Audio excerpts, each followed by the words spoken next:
Ahora veremos que el proceso sucesorio tiene distintas etapas, ¿sí? Se ha determinado jurisprudencialmente que la sucesión se divide en 3 etapas. La primera, que va desde la presentación del escrito inicial hasta el dictado del auto de apertura de la sucesión. Una segunda etapa, que va desde allí hasta la declaratoria de heredero o auto de aprobación de testamento, incluye la audiencia del artículo 327, y una tercera etapa que va desde ahí hasta el auto de adjudicación, de partición y adjudicación de bienes. La tercera etapa incluye el denuncio o inventario de bienes, la partición y la adjudicación. ¿Por qué es importante subdividir el proceso en etapas? Esto va a cobrar relevancia en los casos en que en un mismo proceso intervengan distintos profesionales a lo largo de su transcurso. Por ejemplo, porque los clientes o los herederos van cambiando, ¿sí?, de profesionales, o simplemente porque uno o todos los herederos actúan en el proceso con abogados distintos al resto. Vamos a ver qué pasa cuando ocurre esto, que actúan varios profesionales en el mismo proceso sucesorio. ¿Sí? ¿Qué pasa con esto, con las etapas y cómo se van subdividiendo los honorarios de los abogados? Para esto vamos a trabajar con un proceso de más de 50 JUS, como es el caso de SPIN María Emilia por sucesión.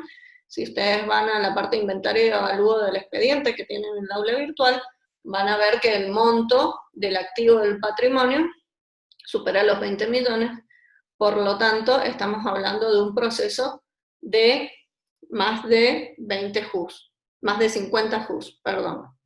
Más de 50 JUS, más de 50 JUS, por ende, el honorario global con el que vamos a trabajar es el 8,4%.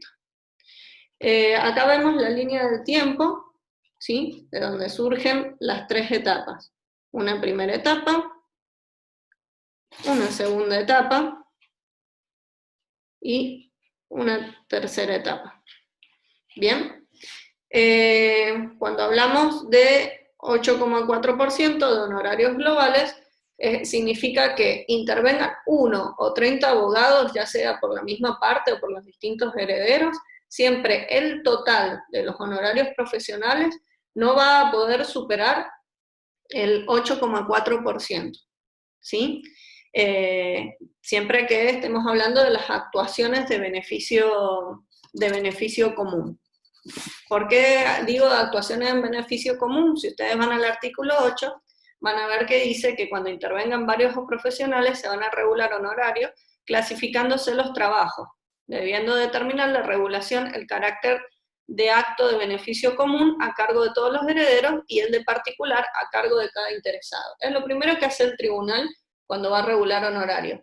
Analiza el expediente y ve, respecto de los actos de beneficio común, cuáles son aquellos que favorecen a todos los coherederos por igual, en cuanto importan diligencias y trámites necesarios y eficaces para la conservación, liquidación y división de los bienes hereditarios. Es decir, contribuyen o facilitan el cumplimiento de la finalidad del juicio sucesorio. Por ejemplo, en este caso SPIN, van a ver que los actos realizados por el estudio André Lizarde, que son los abogados de Ignacio y Sofi, como la apertura del proceso, el diligenciamiento del oficio al registro de actos de última voluntad, etc., también han beneficiado a Lara y Mateo, que todavía no estaban en el proceso, porque esos actos hicieron que se produciera un avance en el proceso.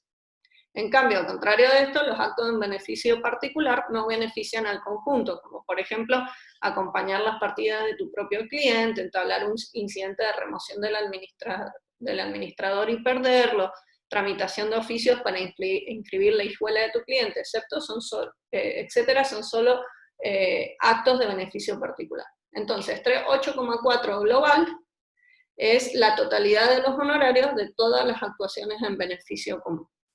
Si analizamos el expediente, vamos a ver que la primera etapa, ¿sí?, la realizó el estudio André Lizardes, ¿sí? Si vemos en el expediente, en la segunda etapa, vamos a ver que concurrió el estudio André Lizarde con el estudio Ciancio, porque todos fueron a la audiencia del 327. Y respecto a la última etapa, desde la declaratoria de la partición, todas las actuaciones de beneficio común que vemos en el expediente son del estudio André Lizarde.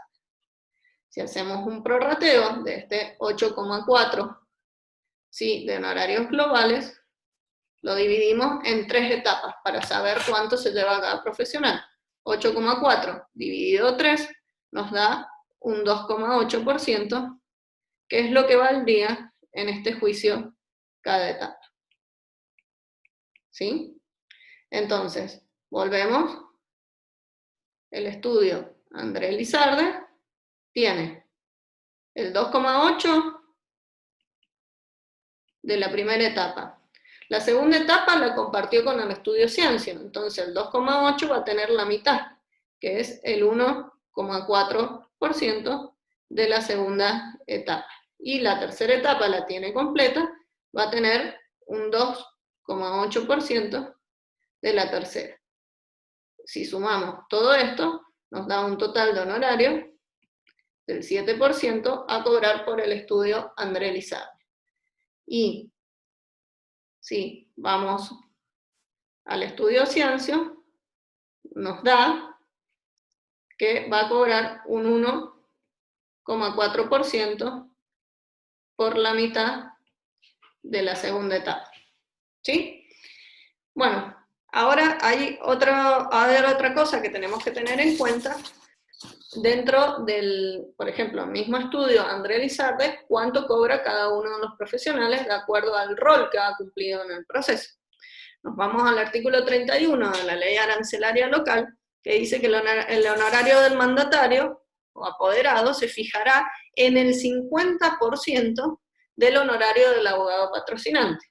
En este caso, el honorario del abogado patrocinante es el 7%.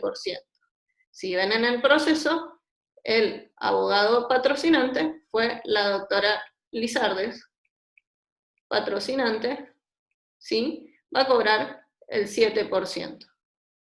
Y el doctor Andrés, que fue el que tiene poder, es el representante apoderado, va a cobrar, como dice la norma, el 50% de lo que se lleva el abogado patrocinante. Es decir, que va a cobrar un 3,5%.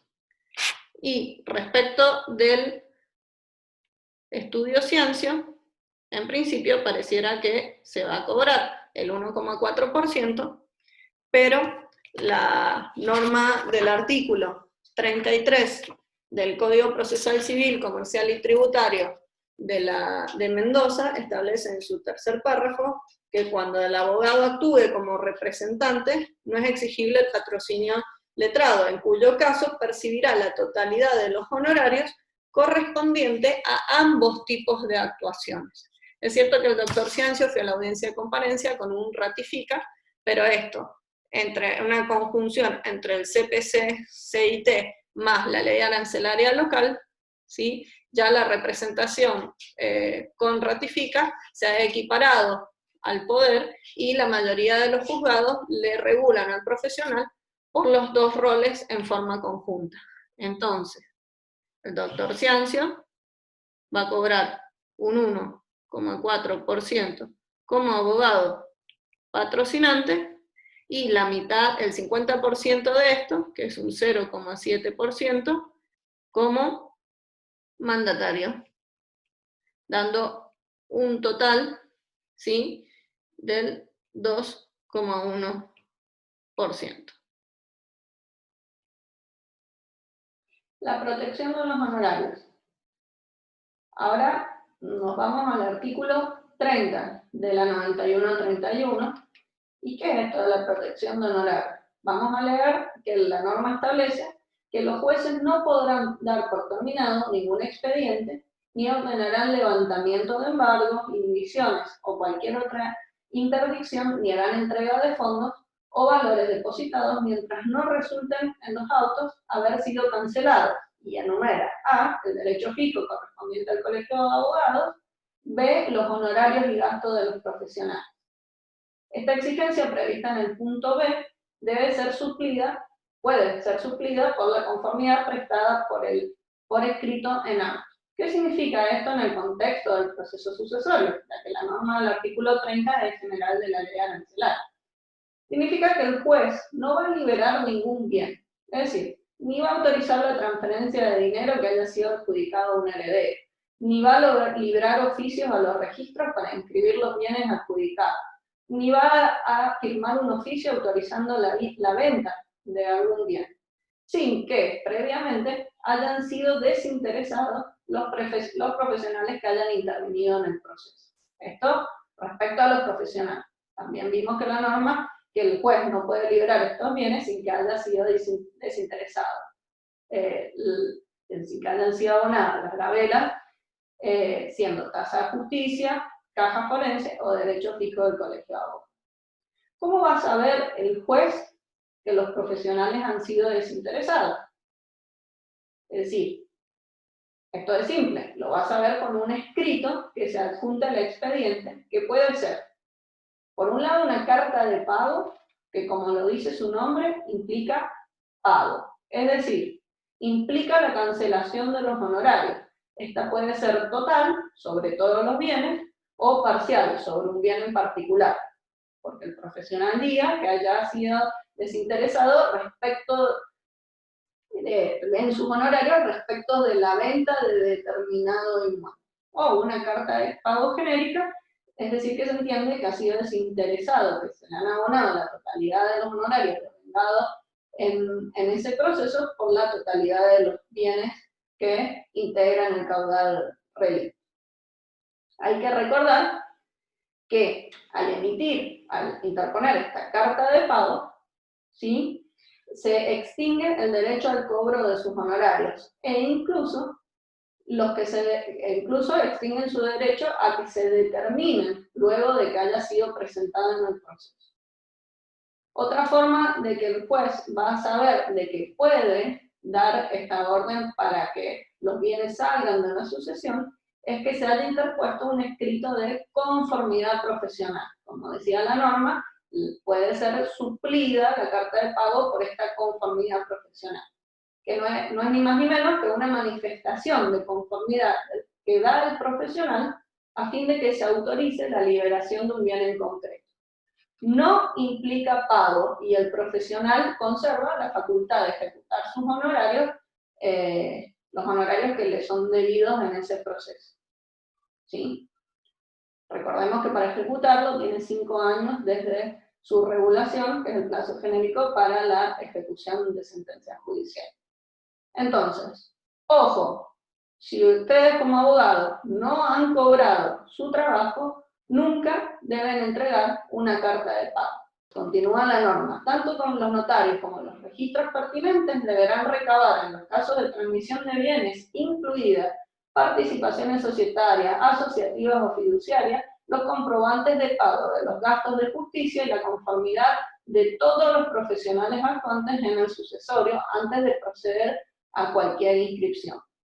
¿Por qué esto que prevé la norma? Porque si la partición se hace por fuera del expediente, es decir, en forma privada, tanto los escribanos como los registros públicos, ya sea el inmueble, el automotor, dirección de personas jurídicas, etc., son responsables por autorizar el cambio de titularidad de un bien que pertenece a la sucesión sin que previo se hayan cancelado la tasa de justicia, aporte de caja forense, derecho fijo, como así también son responsables por los honorarios profesionales de todos los profesionales que hayan intervenido. Esto incluye abogados, esto incluye a peritos.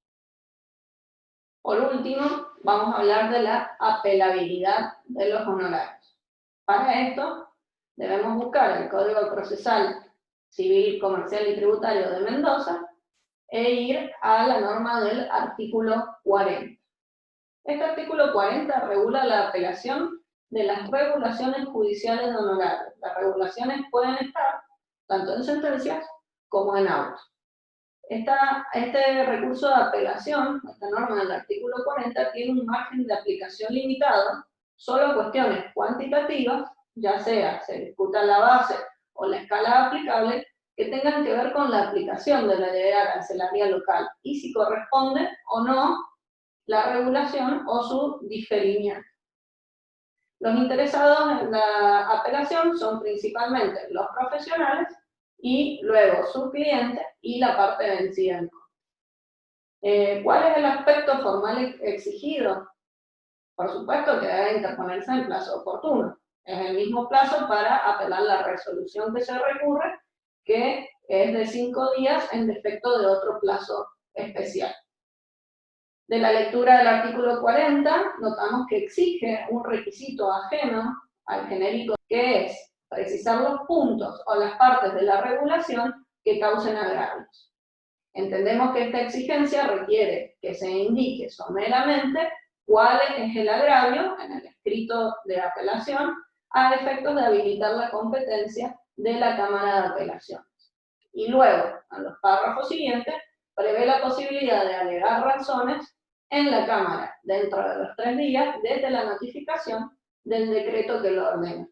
Este recurso se tramita sin sustanciación con la otra parte y una vez vencido el plazo de los 3 días para alegar razones, se resuelve mediante un auto. Es importante que finalmente, en la parte final, la norma establece que no se impondrán condenación en costas al trámite regulatorio y teniendo carácter alimentario, los honorarios profesionales, se ha querido que las cuestiones relativas al recurso de apelación no tengan imposición de costas en el trámite regulatorio, por lo que también esta frase incluiría a la estimación de honorarios del artículo 21.